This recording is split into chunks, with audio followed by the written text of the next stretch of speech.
I got cut off. This might happen many times. I don't know. I think maybe the computer gets bored with me and shuts me down.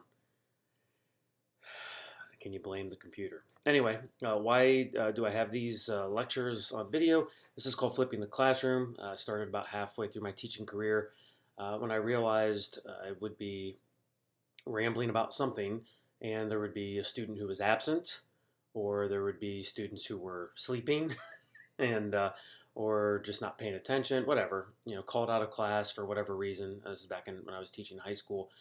And I read about ways to try to rectify missed lectures and the idea of recording your lectures and making that the homework.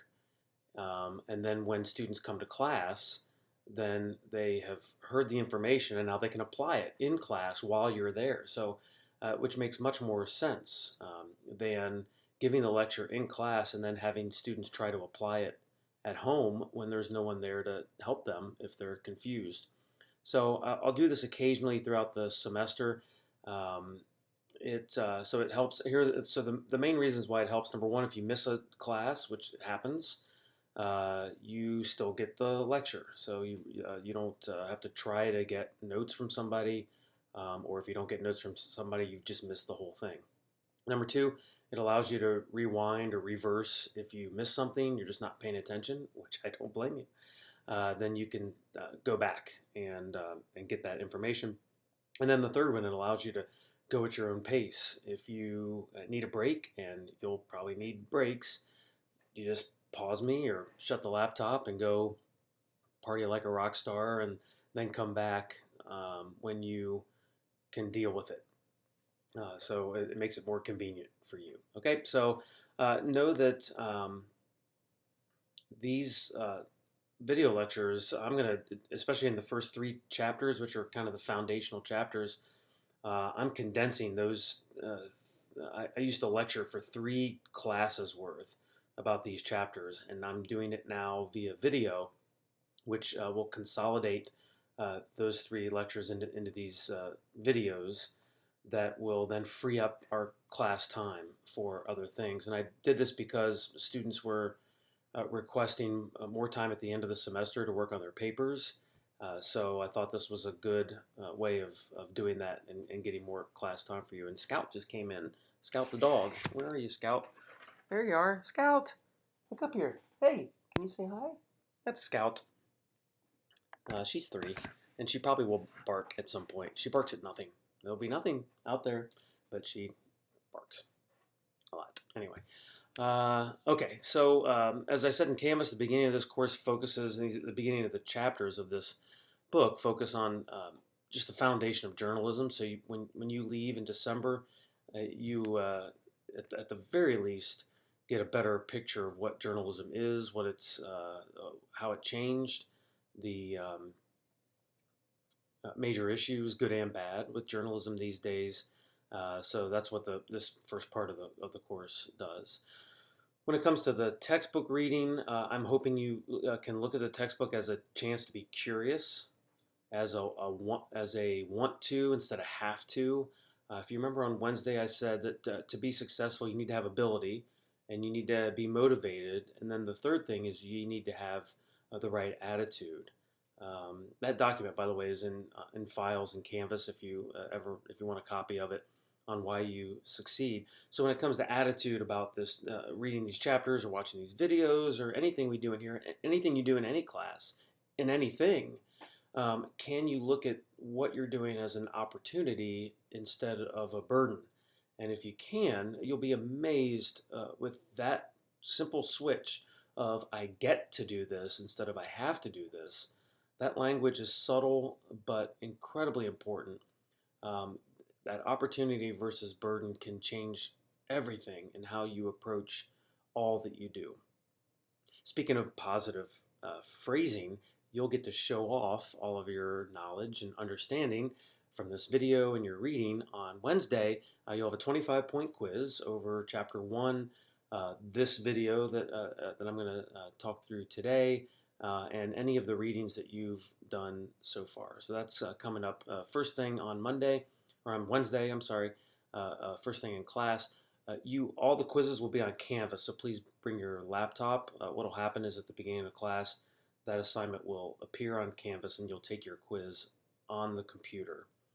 Um, for quizzes, unless I note otherwise, you always can use any notes you take on notebook paper. That's how much I value note taking as a skill and as a practice that you should do as much as you can. This video is going to examine key topics along with Chapter 1. I'm going to, again, do it for future classes to free up time. Some of the things I talk about might be new to you. Some of it won't be. I know, we have a wide range of people in class who follow news, understand maybe what's happening in media today. So let's get started. The first thing I'd like to look at is the Joseph Barrera, the Working Poor story that you had to read for that you got to read. See, there I go. That you got to read for your pretest. If you want to pull that up, and of course, pause me as necessary when I ask you to get some things, retrieve some things. I'll just keep talking though. If you notice in that KFC story, some of the questions types of questions I didn't ask were questions like, what's the name of the Yum Brands CEO? Or, according to the article, how many people are considered working poor? Or what's the salary per year that's the designation for being considered working poor? Those are questions that ask for specific facts. And my guess is you've had lots and lots of tests like that throughout your school career that are just basically testing your memory or asking you to regurgitate things that you had to memorize. And I bet you've memorized a whole bunch of things, like when Columbus landed on, in the Western world, or the three ships that he sailed on, or the name of the ship that the Pilgrims came in, or the name of the capital of Ohio, or you probably know what the Pythagorean theorem formula is, maybe. Although now we're starting to get maybe in a little tougher things. Or if I asked you what the 7 continents aren't there 7? See, I start to forget things. That's school fills your brain with all these specific facts, and then wants you to throw them back up on the quiz. That's not necessarily it's not higher level thinking. And so the first thing I want to talk about is this idea of that there is a taxonomy of thinking. This is Roman numeral 2 on your list. This guy named David Bloom realized that we think on different levels, and he came up with these 6 different levels that we think on. And this is important for me that you understand this because this goes through the rest of your classes. Your ability to be a critical thinker, and that's a great journalism skill and a great human skill, to question why you're learning certain things. What is this doing for me? So the very lowest level, there are 6 levels of thinking. So this is something you'll want to write down in your notebook. There are 6 levels of thinking, and the first level of thinking is knowledge. Knowledge is the just facts. What do you know? 2 plus 2 is 4. Capital of Indiana is Indianapolis. And so those are really basic facts. If you took a test, let's say, you probably all read Romeo and Juliet, I'm guessing, by William Shakespeare in high school. A typical question on a quiz would be, who wrote Romeo and Juliet? Or what happened to Romeo and Juliet at the end of the play? Those are facts. You either know it or you don't. Either you read it or you heard it in class, and then you can answer it. That's the lowest level of thinking, is knowledge. The second lowest level, or the next higher level, is called comprehension. And that's the ability to understand the facts that you have learned, comprehension. So you might know, for instance, what happened to Romeo and Juliet at the end of the play. They killed themselves. But comprehension is why. Are you able to understand why they decided to do that? So that's the comprehension level. The third highest level of thinking um, is application. And that's your ability to take what you know, that's knowledge, and take what you understand, that's comprehension, and then apply it to something. So, are you able to um, look at what you understand about Romeo and Juliet's relationship, the struggles they had with their families, not accepting them, and what eventually happened to them? And can you apply that to your life? Have you been in a situation where people don't understand you or don't agree with you? And how, now that you know what happened to them and the way that they met their untimely demise, can you take that and apply that lesson to your own life? So that's asking definitely a lot more than just knowledge, just basic facts. The fourth level of thinking, as we go up this ladder of Bloom's taxonomy, is analysis. And analysis is being able to see patterns of things. Where else have you seen people, either in books or in real life, where something has gone wrong in their lives and it spirals out of control, either due to their actions or the unwillingness of others to accept them? And how could things have maybe been able to be different? Analysis, could also be the patterns of writing. The fact that Shakespeare and Romeo and Juliet did the same type of patterns when it came to tragedy in his plays. Anytime there was a tragic moment, it almost always was followed by a humorous one. And that pattern we see in everything all the time. Watch a sitcom that every now and then will have a serious moment, and you'll find out there's a joke right after it. That's called comic relief. And so the idea of comic relief, where we assuage the pain that people are going through, because the human, you emotions can only handle so much.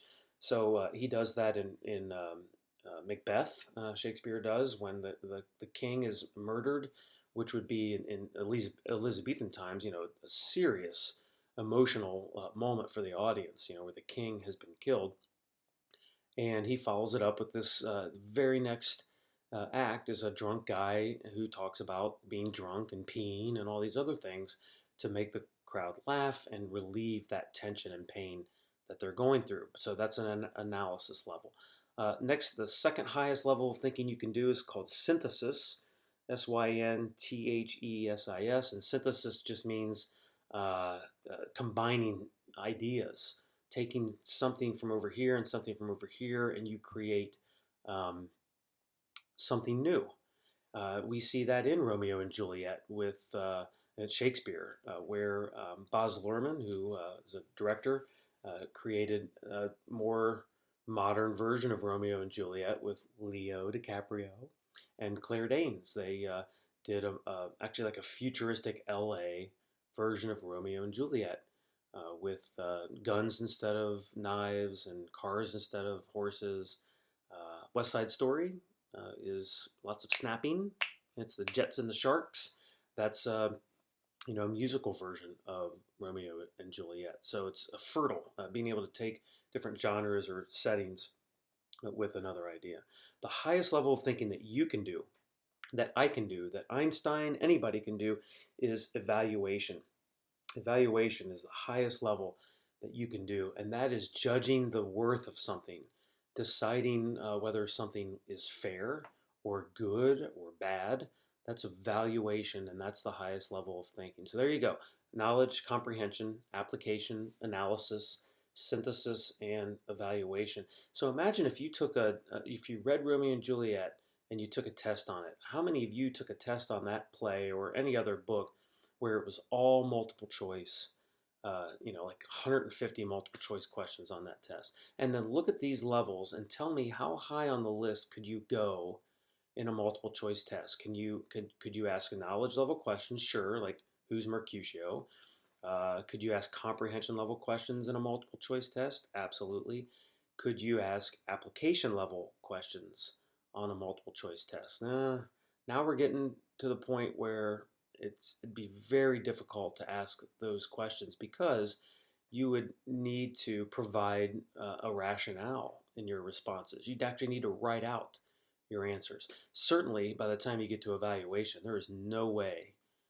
You couldn't ask a multiple choice question. Should we continue to read Romeo and Juliet? A, yes. B, no. Uh, you probably would choose no, but the point is you've got to be able to go through those other levels before you can answer that question. Did you read the play? So did you know it? Did you understand the play? So that's comprehension. Is the play applicable in any way, in any things that the characters go through? Uh, when you look at the play's structure or the characters' decisions, do we see that in other walks of life? So when it comes to synthesis, can we take it and make it into something new based on the play? And only then can you truly evaluate whether something is good, bad, worthless, worthy. Anyway, so some of the questions I asked about your story on Joseph Barrera and the working poor looked at some higher levels, including whether the story was biased. That is an evaluation level question where you are judging whether that author was fair or unfair in how that author wrote the story. So this is how you grow as a critical thinker when you start to get to these higher level, when you get to these higher levels of thinking. And so that's where I'm going to push you to go in the stories. Okay. I would like for you to start what's called the list. This is Roman numeral 3 in your video supplemental. The list is going to have some critical themes and components that are going to help you in this higher level thinking. And some items on this list are good rules and protocols for you that, and I'm going to say it a billion times this semester, that go beyond just this journalism class. All right. So this is you'll want a clean sheet of paper for this. So I would maybe flip to a new piece of paper. Let's title it "The List." I've never claimed to be a good creative title person, so let's begin. These are really important themes that are going to happen throughout the semester. So first, right under the list, I'd like for you to write this.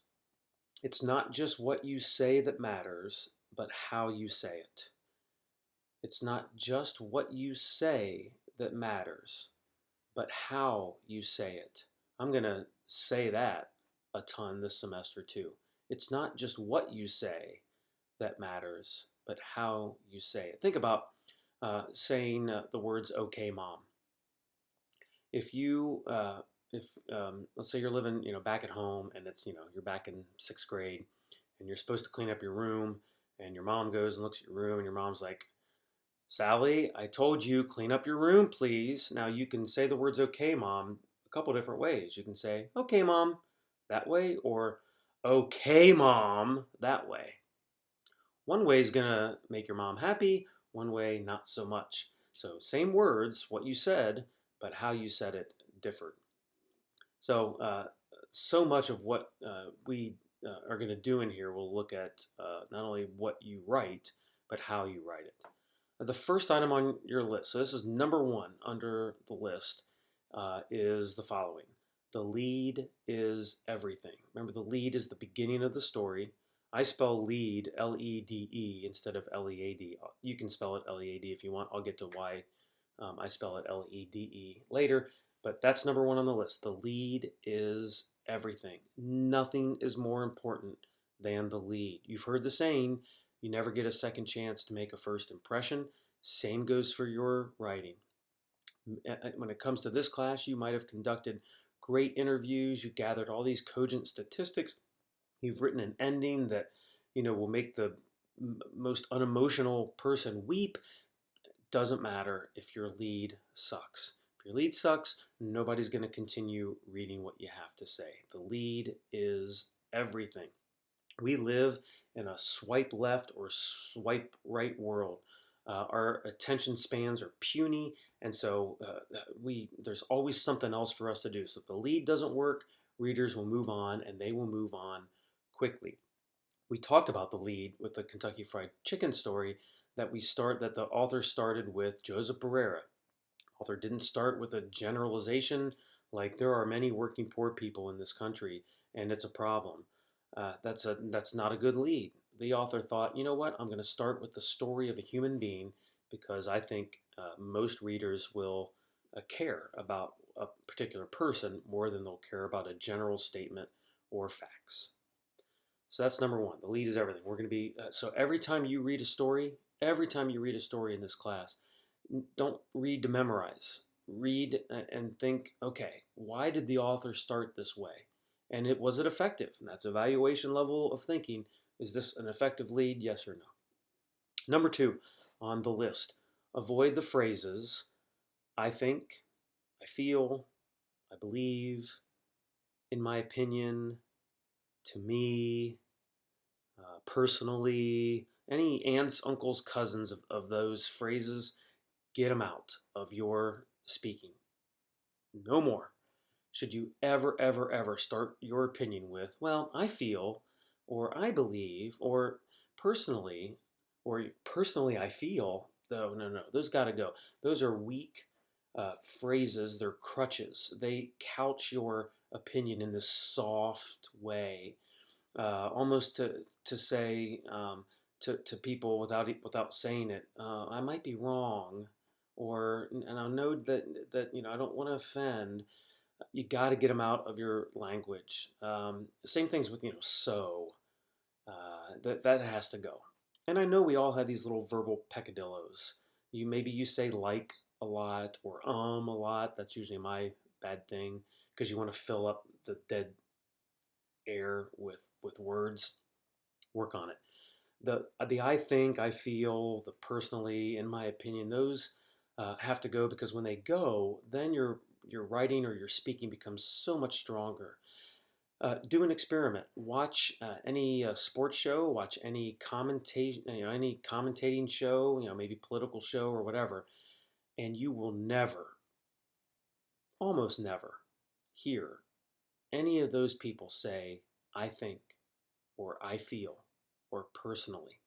They won't do it. They will start off with saying their opinion. So they won't say, well, I believe that the quarterback should do a better job. They'll just say, the quarterback should do a better job. It's that simple. It's direct, it's clear, and it radically alters the strength of your conviction. So work on that. In class, it's hard to avoid saying it. But when you in class, when I ask your opinion about something, if you bust out well, I feel that, I'm going to look at you like this, and then you'll know you've done something. So we're going to try to work on that this semester. Number three, and the last one for this video, is this: to be a better writer, read. This is actually from the syllabus. To be a better writer, read. And when you read, the more you read, you'll start to get better at seeing how the information is being presented. What's the source of this information? Where did it come from? Start with leads. Again, every time you should be looking at the leads. Look at the examples that are provided. Why are these the examples, and are they good ones or are they not? And of course, the conclusion. Why does the author end it this way? And how effective or ineffective is the ending? We're going to be looking at all of those as we go through the semester. But that's a good start to our little list. So number one is the lead is everything. Two, avoid those weak, I think, I feel, personally, to me, phrases, in my opinion. And then number three is to be a better writer, read. Okay? All right, well, we're going to go into chapter one. This is the last part of this video lecture. I want to talk first about reading a textbook. I know this is a game. I've played the game on your side, which is you read a textbook for an upcoming quiz, and you're hoping that what you thought was important in what you read is exactly what the instructor thought was important. It's a game. And now I'm on the other side as an instructor. And okay, I read chapter one, and here are the things that stuck out to me. So this is what I'm going to ask them about on the quiz. And the hope, of course, is that on my end, is that I'm picking out the same things you thought were important. I don't ever create quizzes to try to trick people. I don't look. I don't try to find minutia to try to get you to see that you read it 4 times and memorized every word. Again, memorization is not that important to me. But finding key things is important to me because, as a journalist, when you go to an event, you do need to, you're getting all this information. You have to decipher, okay, what is the most important information that I am getting out of this? So, in my student evaluations, that I recall, I've never had a student who has told me that that the quizzes were full of ridiculous nitpicky minutia. So I think I'm doing pretty well on what I'm choosing. Let's talk about taking notes though. In When it comes to reading your textbook, I advise a few different key ways of reading. Number one, don't read for memorization. Read and continue to ask yourself, why is the lead this way? What's important in this section? And then take notes on those things. When it comes to a typical paragraph, my first question to you is, where are the most important parts of a paragraph? Where do you usually find the most important information of a paragraph? Is it the first sentence? Is it something in the middle of the paragraph? Something at the end of the paragraph? If you had to evaluate, highest level of thinking, if you had to rank them 1, 2, and 3, where would you put the most important, some importance, the second most important, and then there's probably some important things, but probably not the most important things? So is it the first sentence? Is it the middle of the paragraph? Is it the end of the paragraph? So if you had to guess, what would you say? I would argue that the first sentence is the most important thing. That's the lead, remember. It's usually the topic sentence of the paragraph, and so that sentence is the foundation for everything else that comes later. So that is number one. It's the topic of the paragraph. I would say that's the most important thing for you to read. The second most important part of the paragraph, I would say, is the end. It's the summary of the topic that was in that paragraph. So it usually provides a good summation or a lasting thought or image for you to take with you. The middle part of the paragraph are usually the examples for support. And so while those are good to help you understand, they usually are not as important as the overall idea. So as you're reading, focus on those first sentences more than anything. The middle, of course, will help you understand, and the ending will maybe clarify it a little bit more or summarize. But that first sentence usually is the most important thing. I hope you agreed with me there. Secondly, are bold words in the chapter. I'm going through as I'm looking at this chapter. For instance, on page 4, the word convergence is bold. And it's also in that big blue font in the subheadline. So my guess is that's a pretty important word. The blue arrows, there are little tiny blue arrows that highlight words or phrases throughout these chapters, and so that also is a pretty good indication that I'm going to find those items important, and so you should too. So that's my advice for how to read the chapter. If you didn't read it that way, and then you might want to skim back over and maybe take some more notes that you can use on the quiz. I'm ready to actually talk about the chapter. Sorry. But I'll go pretty fast, as fast as I can. This chapter talks about the nature of news and how we get our news, and how we get it is changing. Facebook and Twitter are ways that we get news that we never did when I was growing up. Well, even more, how news is produced is changing too. That the people who report on news are having to change what they do, and that's convergence. For me, it's on page 4. Convergence is understanding that you have there are different types of things that different media do to create the news, and that the specific person who's involved in helping write a story needs to apply convergence. You better have this more than just one skill. So maybe you write well, great. Maybe you speak well, super. Um, but you need more than that. Convergence is a word that would be great on your resume because it's a kind of buzzword that would let people know that you understand you got to do more than just one thing. Do me a favor, and if you look on your video supplemental under the chapter 1, it's Roman numeral 4. If you click on number 1, the Chicago Sun-Times photographers, you'll see people who wish they were full of convergence. A number of years ago, about 6 years ago, the Chicago Sun-Times, which is one of the two major newspapers in Chicago, laid off its entire photography staff, even a Pulitzer Prize winning photographer. So if you look at that story, you can read about it. So these were people who had one really good skill, but the Sun-Times knew that money was tight, and so instead they decided, and if you click on, if you go back to the video supplemental number 2, they decided that they would have their reporters also be photographers. And so they actually had training sessions for these old dinosaur reporters like me to learn how to use an iPhone and how to take pictures. And it's funny because it's sad that and these reporters, I'm sure, were grumbling as they are in there trying to learn these fancy buttons on this fancy machine. And the pictures are going to be terrible. But it was the way for the Sun-Times to deal with the changing media convergence.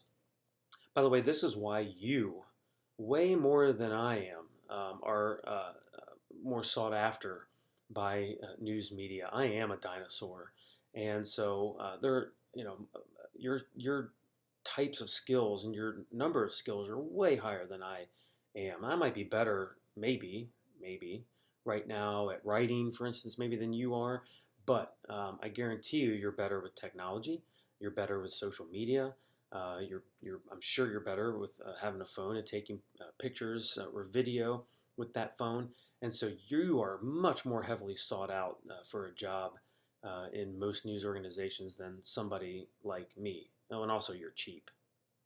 That's probably the lead. I should have started with that. You're cheap. That's real one reason why they love you. You're young and cheap. So anyway, that's convergence. It's an important, critical component to what's happening in journalism today. The next part of the chapter looks at what news is. That there are 3 criteria that help editors and reporters determine whether something is actually newsworthy. Is it worth even covering? And that is it relevant? Is it timely right now?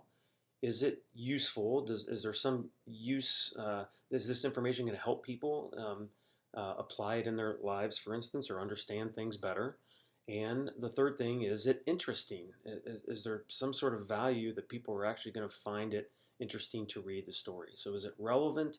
Is it useful? And is it interesting? So think of a Miami student story. If the Miami student runs every Tuesday, so they're getting ready for their next issue, what might be a story that could be relevant and useful and interesting right now? Let's say an editor went to a journalist and said, hey, I think you should write about healthy eating on campus. Does that match the criteria? Healthy eating on campus. Is that a relevant, a useful, and an interesting topic? I'd say absolutely. This is a perfect time to write a story about healthy eating on campus. It's fall. You've got a bunch of students who now can eat wherever and whenever they want. And now you especially have first-year students who, many of them have never lived away from home. They've never had this moment in their lives where they could eat pizza every day if they wanted. They could, go to Pulley's Diner and have a toasted roll every day. If you had a toasted roll yet, if you haven't had a toasted roll, pause me right now and go have a toasted roll. That's a demand. So I'll wait. No, I'll just wait. Go. Okay, I won't wait. But toasted roll. Anyway, so that's a story. Because is it relevant? Yep. we're back in Oxford, and some people need to know the places to go for healthful eating or healthy eating or some tips. Is it useful? Sure, it is. You've heard of the freshman 15, so that might help people understand how important it is to be healthy. And then, is it interesting? It certainly can be interesting, and it can, the relevant and the useful part both deal with the subject matter. The interesting part deals with how you tell the story. So remember that phrase: it's not just what you say, but how you say it. How can you tell that story about healthy eating? How would you start that story? What would your lead be? Um, your lead could be many students struggle with healthy eating when they're at college. Is that a great lead? That's not a great lead. That lead stinks. How about senior Joe Smith gained 40 pounds his freshman year? He's now finally back to his original weight when he first came to Oxford in August of his freshman year. How about that for a lead? That sounds like a pretty good lead. And then you would go into his struggles freshman year of gaining weight, not eating healthy, and then you can talk about all the different places you could eat, the help maybe that Miami gives, the fitness classes, all of that. So that is the interesting part of whether a story is relevant, useful, and interesting. All right. This is critical information for you the rest of this semester. I'm going to demand that you work on deciding, of course, I'll help you, whether what you're about to write is it relevant, is it useful, and is it interesting. Okay. So that goes through page 5, the elements of a good news story. And that's going to take us now to the role of journalism and a journalist's responsibility. I don't think anybody would argue that journalists have an important responsibility in that journalists are supposed to be representing us, much like the people we elect. We expect journalists to go out there and look for corruption, to shed light on key issues, to seek the truth. Journalists fail at this all the time. Um, and um, uh, and yet there are principles for good journalism that journalists are supposed to follow. You'll see those principles for me on page 10 under the title Principles of Good Journalism. And I don't expect you to memorize the list, okay? Please don't write down these 10 things and then spend a half an hour trying to memorize these 10 things. I will never ask you to memorize a big old list of something like this. But I do want you to see the awesome responsibility that journalists have to the truth is number one. Notice that's number one and it is number one for a reason. That the first loyalty to the people, not to some huge company that pays thousands of dollars or millions of dollars for advertising, not to a politician, but to the citizens that they are representing. And you start to go down the list. Number 5, that journalism should be an independent monitor of power, that there's nobody in power who forces journalists to report something that benefits that powerful person. So, number 9, that the people who practice journalism must be allowed to exercise their personal conscience. So these are the main principles of journalism. There are principles for doctors, for teachers like me, of what I need to do or what I should be doing as an instructor. And these are people in the public eye, journalists, and the public demands that you are trustworthy. If you're not, you're gone. And so when journalists fail to live up to these standards, when doctors do, when teachers do, then the public suffers. There are terrible journalists out there, terrible doctors, terrible teachers, but there are great ones too. And great journalists, like great doctors and great teachers, take a list like this very, very seriously. The journalist's responsibilities are next. Again, don't need to memorize this, but there's an absolute need for journalists in a free society, and it's inarguable when you see the list in this chapter of what journalists do. So make sure you do read this list. And on the surface, they look like positive responsibilities. Who would get upset at a journalist, for instance, for monitoring power? And yet many people don't like when journalists do this. The people who who voted for Donald Trump, who love Donald Trump, and Donald Trump himself go after journalists who write stories that are negative about him. Journalists will argue we are doing one of the responsibilities we're supposed to do. We are monitoring power, in this case, the most powerful uh, leader of the free world. We have to monitor that person. And if the story is negative, we're writing the story. Yet the backlash is strong when journalists monitor power. An example of this is number 3 on your video supplemental, Miami's search for a new president. This was a Miami Student News article. If you'll click on that link, Miami didn't want to release the names of the candidates for the school's president. Of course, it ended up being Greg Crawford. But the Miami student had to petition just to get the list of names of candidates for the president. I'd like for you to read that story, and I want you to think about why that Miami didn't, or I want you to read it to understand why Miami didn't want to release the names, and whether you agree with the fact that a public university paid for by public dollars should have to release the names, in this case, of candidates for the school's president. Does the public have a right to know, and does a news organization have the right to publish those names? Maybe you agree with the Miami student here. Maybe you don't. Maybe you agree with Miami. Think about that and be ready to discuss that. The Miami student did, by the way, eventually get a list of names and print them. But guess whose name was not on that list that the university provided? Greg Crawford's name was not on that list. The second link underneath that is the University of Cincinnati and the Big 12 Conference. You'll again pause me when you need to, but I'd like for you to read about this story. The Cincinnati Enquirer wanted to know about secret meetings, possible secret meetings, between the University of Cincinnati and the Big 12 Conference.